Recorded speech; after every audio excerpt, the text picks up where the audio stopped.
boys, hey girls, hey all my friends and watching YouTube out there. Listen, it's a Saturday, cold Saturday, even though we've got home heating oil, and it's a very good day because the story goes, the fire brick for my wood stove came in already prepaid, and here I thought I had to hire somebody to come do this, but I went to the manufacturer and ordered up the kit. And so I'm going to reline this thing, and let's go take a look at it. This is it, my friends. It's a little dirty, a little worse for wear at the moment because we're going to go through the renovation. This is a country stove insert. It goes in the fireplace. See, I have an odd fireplace. It's a corner of the room fireplace that has two sides, see, front and back. So the people who I had put this in many years ago set it up with its panels, side panel, but the wood stove insert is how it goes. And not only, it's got a sealed flue, and what we're going to do here, as you can see, as I put this in, empty wood stove, fire bricks out on the porch. The door seal is pretty good, even though I'm going to redo it. It's got some paint coming off on the front there. We keep it clean, we keep it going. Country is made right here in Auburn, Washington, and it is EPA approved. It's got a afterburner up in the top. I don't think I can show that to you, but it is simple enough to go ahead and reline fire bricks. See, I have 3 boxes. It's a complete kit from the manufacturer. Bricks come in bags. They're all brand new. And not only that, I have a diagram that they've supplied with me, the kind and number of bricks and the order that they go in so that it's done right. I also have, we have here new seal. You can see it's quite, you know, it flattens out over time. That's been at least a couple of years on that seal. What else do we have? Now this little item is the insulating blanket, and it sits up on the fire brick, because not only does this wood stove have fire brick on the base, fire brick on the base, fire brick all the way in back, on the sides, and up. I can't show you up. Well, actually I can. Look at that. That up here, those bars, are stainless steel tubes. It's called an afterburner. Those things heat up and burn gases, and it goes up. Now brick goes up and it sits on that grate, and on top of that, ooh boy, is this insulating blanket that I'll cut to fit. And I'm not going to show you everything. It's just a simple video letting everybody know that you don't have to hire a contractor. If you take a little thought, you can save money and do it yourself. I'm going to be into this about $250. A unit like this is going to cost you somewhere about anywhere from $1,800 to $2,000 for just the basic wood stove unit.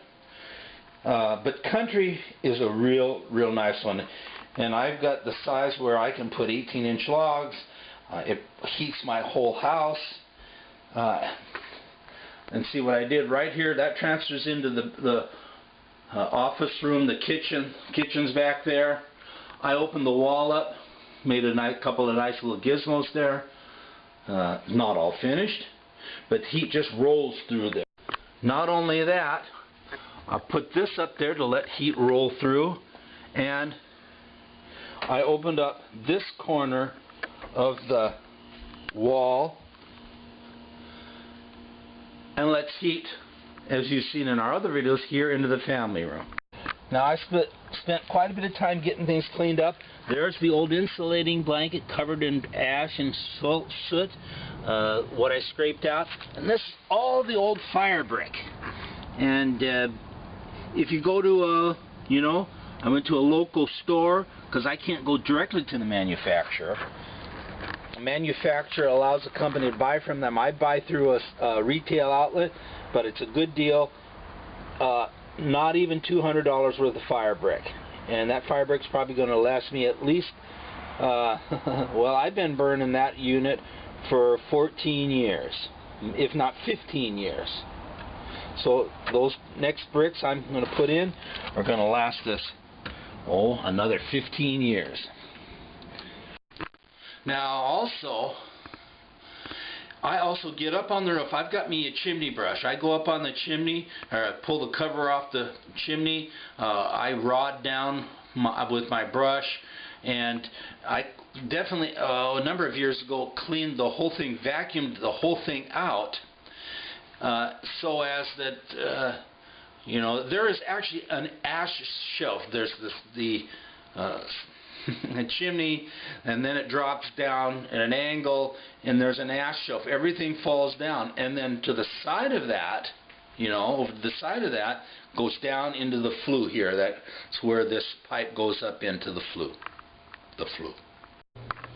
Well, okay, as in any project, you go to your get your items laid out.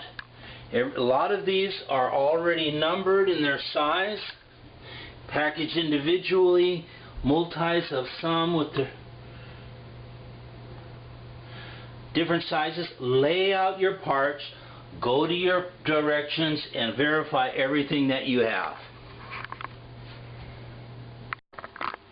Okay, so we've got our first fire brick in, and it tells us, you know, from the left to right, 1, 2, 3, 4, 5, and it numbers this by layout and by identifying the size, and you have your little measuring tape, and we just start laying it in. Well, gotten the base in, sides are in, up in the far back, and still working on a little bit more, but it's moving along, as you see, as long as you follow the directions.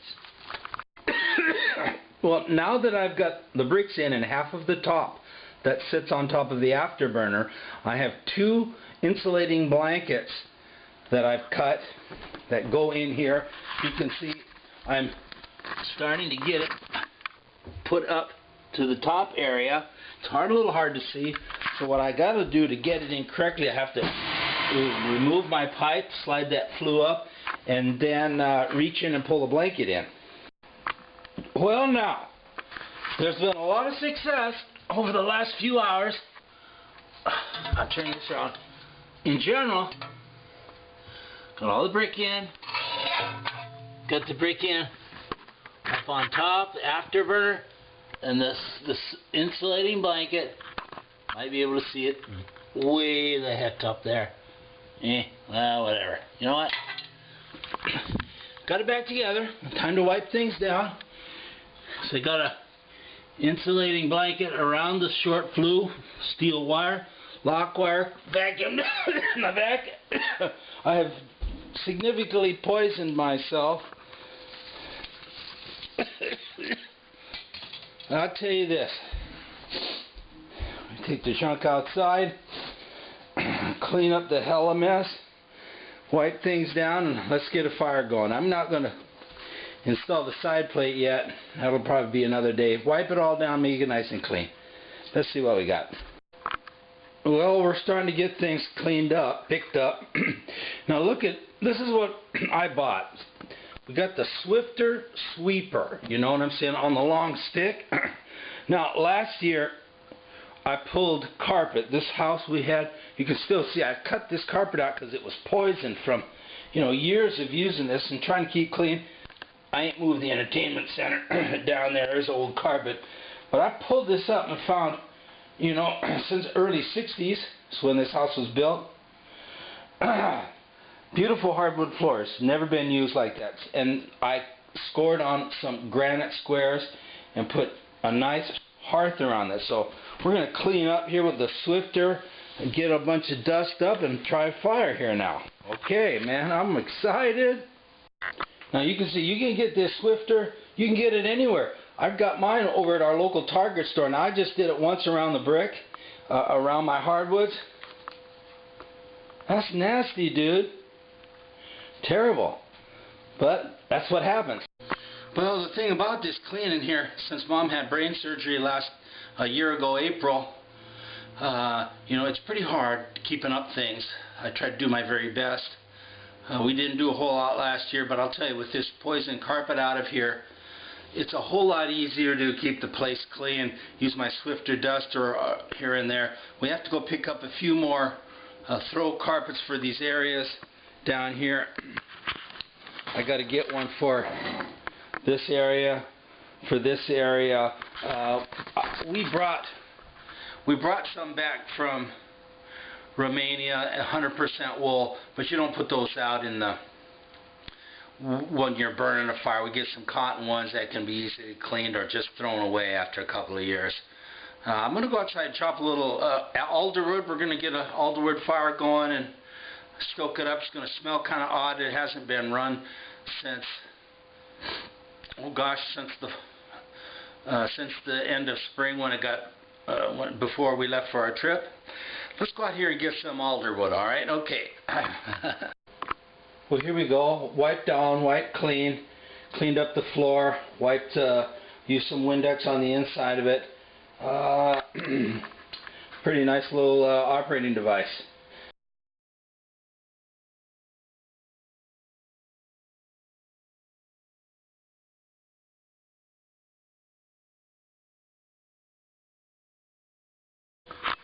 Alright, so in my country stove, this is how I do it.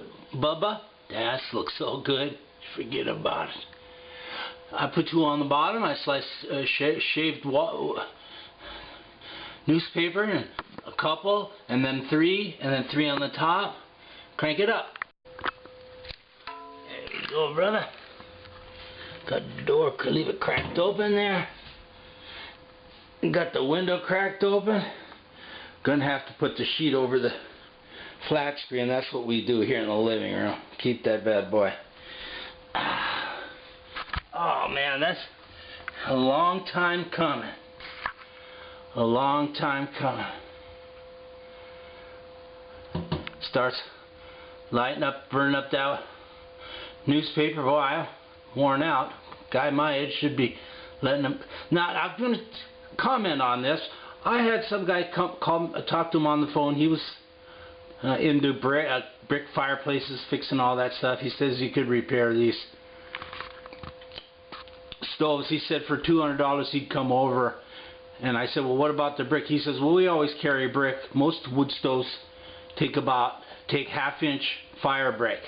And I'm thinking to myself, dude, you're lame. So I pulled my brick out. My brick is 1.25 inches thick of varying sizes, all the way around.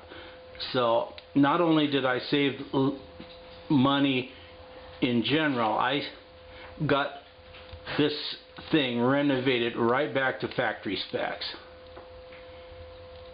And I'm telling you, let's go check that, see how it's coming out the chimney. Yes, sir, yes, sir, yes, sir. She's getting a draft going. Oh, yes, oh, yes. Got a draft. This here is tomorrow's cleanup job. Starting to get a little snap going. Now, alderwood doesn't snap and pop. I got a couple of pieces of Doug fir in there. It's drawn and drafting good. One thing about having this new fire brick, it'll be able to retain heat and absolutely incinerate wood. When this fire brick wears out, it doesn't retain heat as well. It just disintegrates and falls apart, cracked and everything. And it's looking good. I poisoned myself with dust. It's going to have an odd smell for the first half hour because it's been off for all summer and get itself relocated. Boy, I'm happy. Well, so she's been running a little bit, about 15-20 minutes. Door's still cracked open a little bit. Got to get some coals in there. And now, when the fire's, nothing's burning, Throw that back in, close it up, start getting the heat on.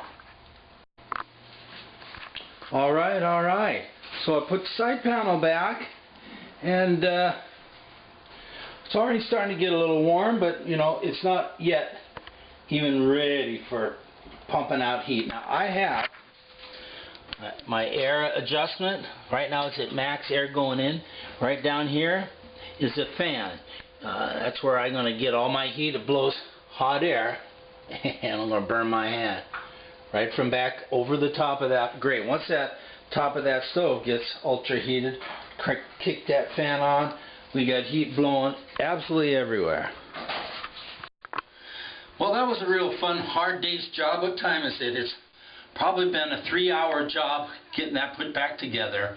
There's nothing like saving money when you spend money, if you know what I mean. That's probably a good $600 rebuild, having somebody come to your house in and out of that for two and a half, something like that. And probably aren't going to have any problem other than cleaning it regularly.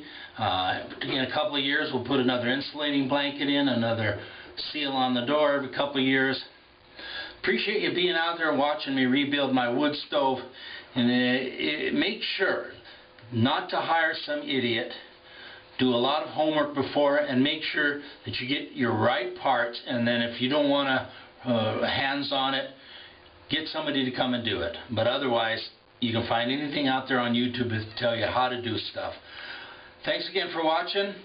Wood stove renovation. Country wood stove renovation. See you later, everyone. My another way. I've been thinking about packing up and moving from Earth. So I make the world go round, round, round. I make the world